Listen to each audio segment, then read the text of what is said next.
All right, we are here to tell you guys about the games of the year. See what's best. It's going to be a good discussion. Hank, Jesse, Adam, Zach, let's just dig in. So this is kind of a weird one because we actually have to decide which 4 we want to go to the vote, whereas 2 of them have to be honorable mentions. So it's a tight field, obviously, a lot of beats, a lot of different games.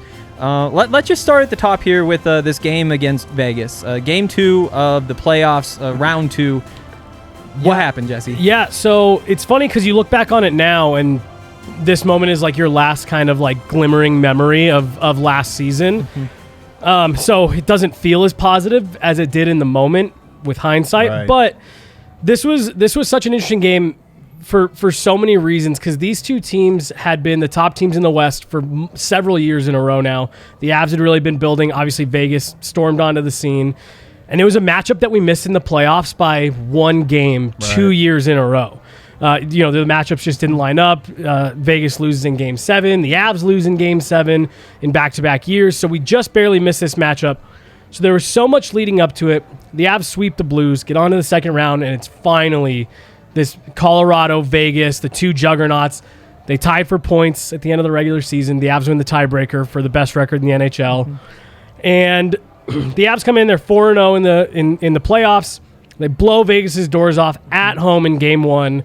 And you're starting to think like, whoa, this feels a little bit special, right? You're just on this run, and they look like they're running downhill, and there's no stopping the Avs. Then you get into Game 2, and it was kind of like this reality check that, oh yeah, this is another very good hockey team you're playing.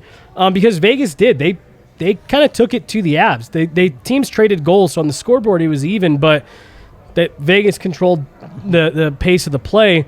But Philip Grubauer for the Avs kept them in it. He was the reason it went to overtime. Mikko Rantanen scores highlight reel, walk-off goal in overtime, short side, beating Marc-Andre Fleury.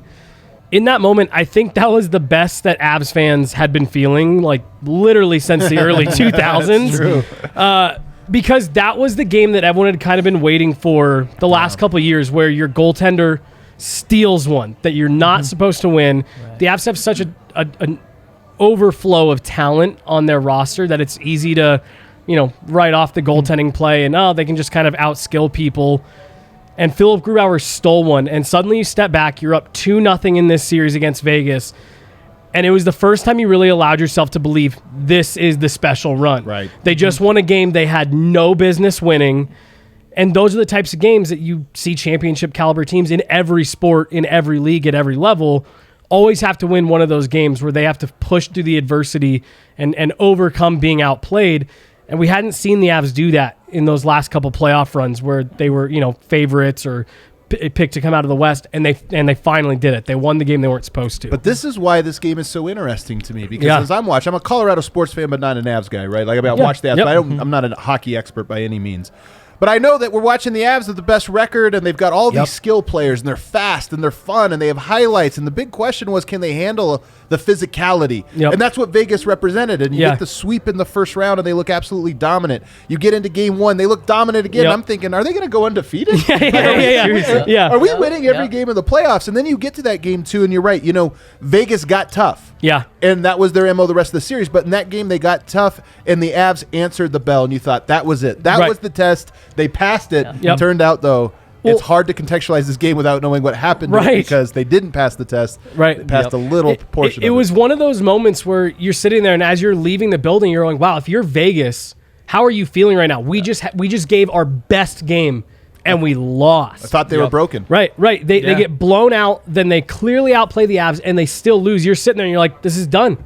Like I said, they're running downhill. There's no stopping them. So it feels like real gross looking back on it now. but seriously, leaving the building that night was kind of like one of those like hands on your head moments where there's no stopping these guys. Well, and in the moment, all the momentum was on the Avs side. That's like in the moment. It certainly was the game of the year for the Avs. Yeah, again, it was the last time you had any good feelings, in that series, so that made it maybe feel a little bit extra special. But you're right. They kind of cruised through the regular season to the President's Trophy, and that was the first like real triumphant moment. And it was a great moment, and we just won't talk about what happened next. Yeah, but at the same time, though, I mean, we talk a lot about how great the moment was. It was stressful for a lot of that game. Yeah. Like you said, Vegas dominated basically from halfway through that second period on. Like they have 3 pucks go off the post that could have gone in. Yeah. You know, when back in overtime has one that goes off the post behind Fleury, and then out to the other side on the power play. And it's just like that's over. And so it's that bounce back from that low point where it's like, oh, they figured it out, to the high that I think is the deal breaker. Like that's why it is this game and not the 7-1 win the game before for game of the year. And you were waiting for Philip Grubauer to crack like we had seen him do the last couple of years, and he kind of ended up doing the next few games, but he held on and he stole that game, and it was that they've turned the page, the switch is flipped. Absolutely. Didn't happen, but felt like it.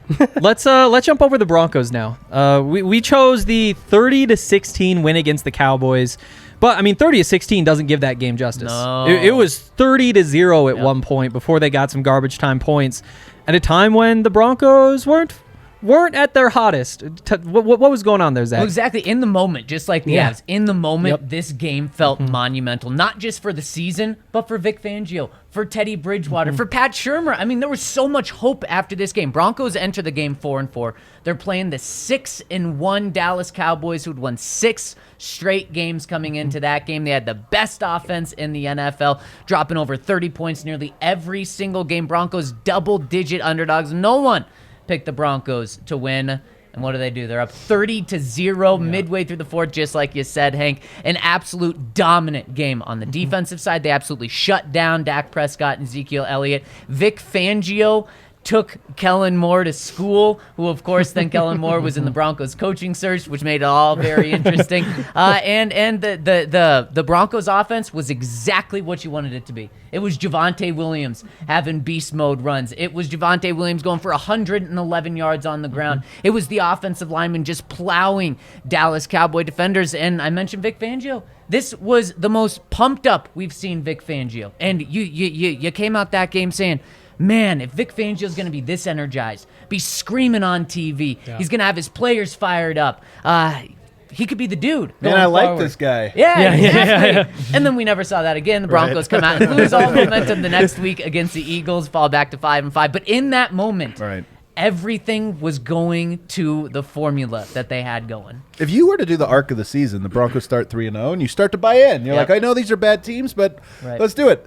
Then you get to that point, and what was the loss of the week before? Because they had a bad one the week. They should have won. I can't remember who it was. Yep. And you like completely abandon. You're just kind of like, man, this team just doesn't have it. What happened? Then they come out and give that one, and you bounce right back. It was the hey, maybe we should be buying stock. They figured some things out, and here we go. It definitely was a fun game, and it was definitely a hopeful one. Yeah, and that the game. So they won that 4-game losing streak. Then the week before that, they beat Washington football team at home. But that was like they're the Washington football team, right? I mean, Washington looked competitive after almost lost. Melvin Gordon tried to give the game away. That's right. And then so it's like, okay, well they beat one bad team. And then this one's like, wow, they can hang. And as you're absolutely right, Adam. The first 3 games were against easy teams. So this one was the one where it was like, oh my gosh, they've got it. And it's not just the fan selling either. That was the week George Payton traded Von Miller. Yep. That's right. Oh my God. Out the door. The rookie Jonathan Cooper steps into his place and has 2 sacks. Are we tanking? That's kind of my thought. Like, all right, we punted. Should have been. Yeah. Well, it's kind of like the Avs too, or how I said that after that game too, that was maybe the best Avs fans had felt in a long time. Yep. Kind of the same for the Broncos. That was, I felt like the first time there was an actual sense of optimism in the last few years, and not just like, well, I'm talking myself into this. It was no, there was great play. We had seen them give up leads late in games over the last few years, and they didn't. Not only did they not give up the lead, but I mean, they, like you said, locked it down, and you were like, whoa, maybe it just came together. And on top of that, George Payton at the beginning of the season said a successful season is playing meaningful games in November and December. That was the first week of November. The discourse said, maybe this is the formula, and this is the team that's going to come back. And now we know it's going to be a new quarterback, new head coach, and new owner. Little did we know. Let's jump in next with Herman Marquez's near no-hitter. Okay. Yeah. Adam, you want to start us off here? No-hitters are cool. I mean, this is the big thing. Honestly, this is what it comes down to. And no other, like, baseball plays so many games. it's different than football, where obviously everybody's watching this or that. But when a no-hitter starts, I don't know what inning you have to get to, 5th, 6th inning or something, where all of a sudden you start to get the buzz. And that was what was happening. This is what I remember about that game was all of a sudden you're starting on the timeline and people are like, oh, here we go. We got it. 5 innings in. We got it. You flip on the game. And that's what's fun about a no-hitter is it feels like playoffs. Every single pitch you're sweating on, you're just sitting there, you could feel it. You could see it in sight. And this one got all the way down to the wire. It was, in my opinion, the most fun I had watching the Rockies this entire season. And it always ends with like the little bloop, and then the game ends immediately after that. That's how that was. I remember being like, that literally was a ship inside of land. But it was still fun. Like you said, I really kind of discovered that a few years ago because like you with hockey, I'll sit down and watch a baseball game, but I'm just not like a baseball guy. But I discovered that a few years ago in the playoffs. I don't even remember what game I was watching, but when it gets to that point in the game where you're hanging on every pitch because it means so much, and you just ride that like anxiety high and then low, those moments like this, like you said, they get to that where you have to watch every pitch because in an instant stuff changes. Especially when you talk about the Colorado Rockies. They don't have pitchers. It's all about hitting. And how cool was it when Ubaldo had the actual it's an all-timer. And then we were so close to it again. It was really cool. Let's move on to the Colorado State basketball game against San Diego State. I can break this one down a little bit. Okay. So Colorado State winds up winning 70-66 or 67, sorry. But at one point they trailed 26 points. 26 points, 36-10. 36-10. Wow. They jumped after that. It's a real cold start. From there, Colorado State goes on a 23-4 run. End of the game, 12 seconds left. John Tonje hits a 3 from the corner, gets knocked down, buries the free throw, winds up with a 4-point play to go up 68-67 with 12 seconds left. Any thoughts from you guys there? I didn't see this game, so I can't. That's what I thought. What a comeback. Oh my goodness. Yes. Sounds amazing. These games are always cool, though, when we talk a lot about the fact that we're in Colorado and we don't get the West Coast bias and we don't get the East Coast bias.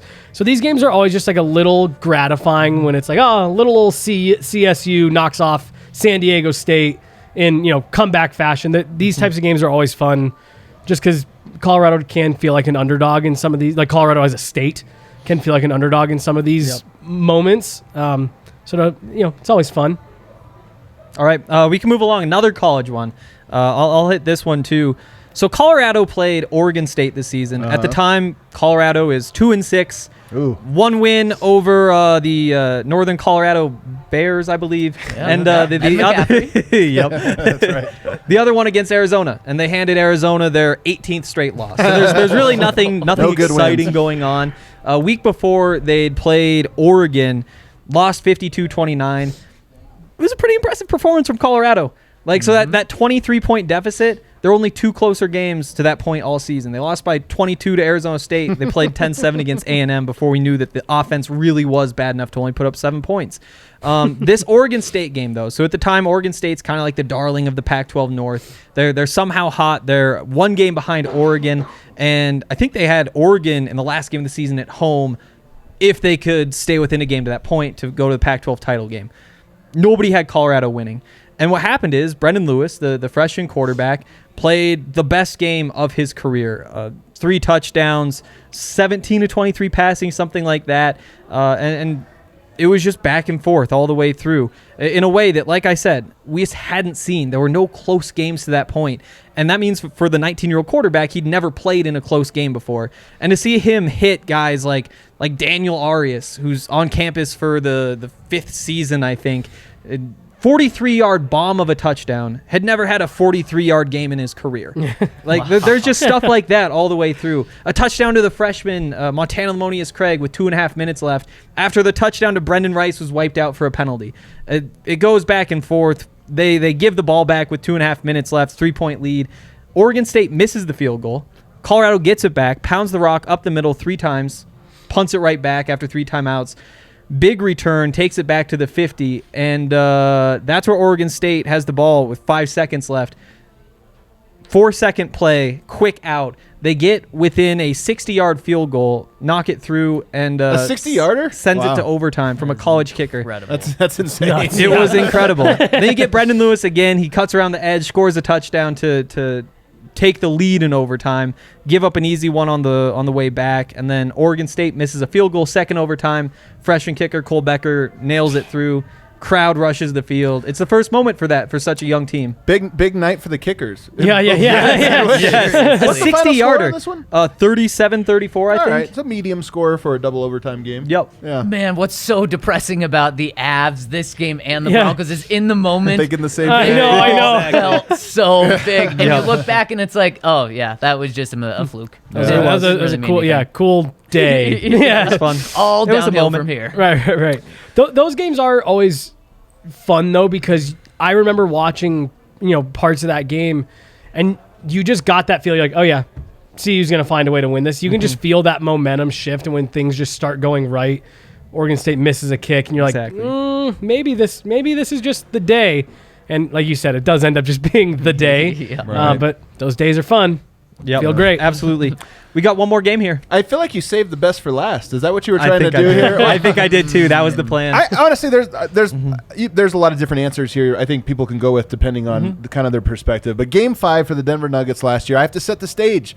The Nuggets traded for Aaron Gordon right at the trade deadline, a player who came in and immediately made them true title contenders. Maybe not favorites as in the number one favorite, but they were a top 3 team. Yeah. Yep. Up 8-game winning streak immediately after he arrives. It looks like the Nuggets clearly have the best team they'd ever assembled. And all of a sudden, Jamal Murray, their starting point guard, goes down. All of a sudden, Will Barton goes down. Monte Morris goes down. P.J. Dozier goes down. They lose half of their rotation over the course of like 2 weeks. And now you're looking at a season and you're thinking, what's the point? This team is good, Yeah. but you're like, they have a clear ceiling to them. So you get into a first-round series in the playoffs against the Portland Trailblazers team, who, by the way, is a divisional rival, who, by the way, knocked you out of the playoffs in a Game 7 a couple years ago. And so it's like, okay, now the season in many ways came down to, can you just get this moral victory? Everything went wrong, but can you get this one moral victory before it all goes dark? And to set the stage even more, Denver's up. The Nuggets are up 2-1. Game 4 is somehow a scheduling anomaly is 36 hours after the final buzzer of Game 3. And to make matters worse, there is a giant protest inside the lobby of the Denver Nuggets' hotel room. So the Nuggets end up losing Game 4 in blowout fashion. They look absolutely horrible. They look like a team that didn't get any sleep on 36 hours rest, and they get blown out. So Game 5 is basically the turning point game. It all comes down to this. 11 ties, 12 lead changes, some incredible performances both ways. Damian Lillard, star for the other side, goes for 55 points. But here's what's crazy. 55 points, 10 assists. You're going to look at that stat line and think, oh, my gosh, player of the game. And in many ways he was. I mean, 55 points is a lot. But what was incredible was the Nuggets and Nikola Jokic, every single time he would come and make a 40-foot three, you would think, oh, how demoralizing. You just did all this, and then a guy makes an impossible shot. The Nuggets, about 30 times in a row, answered. They responded. And it was just one of those ones where it's like, most times you could tip your hat and say it wasn't our night. That guy just made shots. But the Nuggets didn't do that. They kept going into double overtime and got the win. And that win went on to lead, by the way. So the Nuggets starting a 5'9" rookie in Facundo Campazzo and a guy in Austin Rivers who they picked up 10 days before the playoffs began. They just added him to the roster. Those guys are starting and guarding Damian Lillard, C.J. McCollum. And Nuggets win Game 5. Of course, they go on to win Game 6, and they win the series. And now in the Jokic era, the Nuggets have never lost in the first round of the playoff series, including that huge upset against a Hall of Famer in his prime. Wait, so a game that doesn't lead to bad things after? Yeah. That's pretty good. That's pretty positives good. that came next. The thing that I remember about that game is just, like you said, it felt like the Blazers were going to win 30 different times in that game. And it's like, man, it was such a valiant effort by the Nuggets. And then they did it again. And then it comes down to like the 10th time, and you're like, they're not going to do it again, are they? And then they do. And then you almost see 300 points scored in the game. But like that feeling of doom is a total 180 from how the game started. Where like the Nuggets go out to like a 10-point lead. They were up by 22, actually. They were up by 22. Wow. And then after that, it's the 23-6 run where Dame's just making those dumb threes. Well, I was going to say, he's hitting like circus shots too. And that was the crazy part, was every time the Nuggets would answer back and you're like, that's the one that puts him away. He comes back and does something ridiculous. And kind of like what I was just saying about CU and Oregon State, you almost kind of felt that way for Portland, where it's like, they're not going to waste this performance from him. But Jokic and the Nuggets just like kind of status quo. They never got rattled. They never got shook. Cool. Just took the ball back down and answered every time. That was a crazy game. And then how it ends, the Portland's down 3 with 9 seconds left.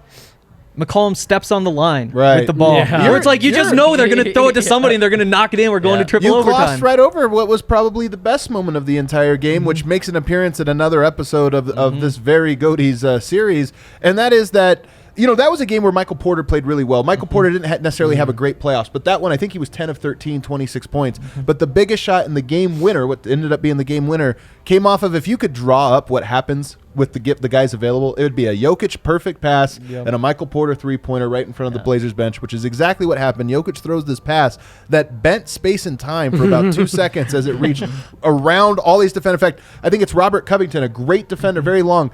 It somehow jumps to the height of as high as he could jump, puts his hand up, and Jokic threw the ball about 1 inch above that lane. Like he knew exactly what his potential reach was, threw it perfectly around that, and Michael Porter hits the game winner, and it was a fantastic game. And the fact that the Nuggets won that one, to me, made last year a success, given the acts of God that were thrown at them. Absolutely. So now's the tough part. So we have to choose 4 of these to put in a poll on Twitter. So we've got to cut 2 of them out, make them honorable mention. I don't even know where to start. So first of all, I'll say this. The Nuggets game, that's into me. Yeah. Does anybody have strong feelings about what else should be absolutely in? Cowboys game, or Broncos game, I should say. Should. Broncos game and Avs game to me. I mean, that's the stakes. I think so. So that brings us down to the Herman no-hitter, and then the comeback for CSU, the double overtime CU game. Not a no-hitter. Does not a no-hitter mean we take it out? That's how I'm leaning. Yeah, an almost no-hitter. Yeah. It almost makes the cut. All right, fair enough. All right. The CSU game sound, I mean, the 26-point comeback is pretty special. And I think given we have a lot of moral victory games. Yeah. So we cut out the CU moral victory one. Fair enough. Yeah, so those are our I like 4 honorable mentions to the other 2, and that's it. We'll see what you guys vote. Oh, should say, we will be going live here for the Goaties at 7 o'clock. Get here at 6. We're going to be doing fun stuff before that. Saturday. DNVR bar. Saturday. We'll see you there.